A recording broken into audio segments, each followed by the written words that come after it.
నీకే మాట్లాడొస్తుందా? మాకు మాట్లాడరాదా?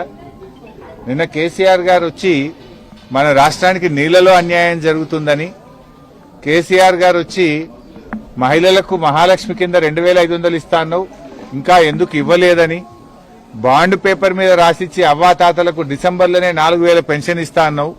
2 ఏళ్లు అయింది. ఆనాడు బీఆర్ఎస్ గెలిచిన మొదటి కేబినెట్ లోనే పింఛన్ 2000 చేస్తా అంటే బరాబర్ ఫస్ట్ కేబినెట్ లో మొదటి నెలలోనే 2000 ఇచ్చినాం. నువ్వు 2 ఏళ్లు అయింది, 4000 ఎప్పుడు ఇస్తావు అని కేసీఆర్ గారు అన్నారు. నువ్వు మాట్లాడిన బూతులేంది, నువ్వు మాట్లాడిన మాటలేంది? నువ్వేమో విద్యాశాఖ మంత్రి, నేను ఉద్ధరిస్తా, నాకు విద్య మీద ప్రేమ, పేదలంటే ప్రేమ అన్నావు. ఏం ప్రేమ నీది?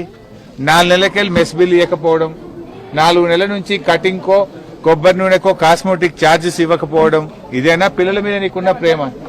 అంటే నీకు తొండాల లాగులు జొరగొట్టాడు ఎవరు లేడనా? నీ లాగుల టైం వస్తుంది బిడ్డ. నువ్వేదో బిర్ర వీగుతున్నావు, అహంకారంతో కళ్ళు నెత్తికెక్కి మాట్లాడుతున్నావు. మళ్ళీ గెలుస్తా, 2/3 గెలుస్తా అని పెద్ద శపథాలు చేస్తున్నా అని మాట్లాడుతున్నావు. వెనకడ కూడా గిట్లే శపథం చేసినావు. కొడంగల్లో ఓడిపోతే రాజకీయ సన్యాసం తీసుకుంటా అన్నావు. పొల్లు ఒడగొట్లే నిన్ను కొడంగల్లో. రాజకీయ సన్యాసం తీసుకున్నావా? మాట తప్పినవా?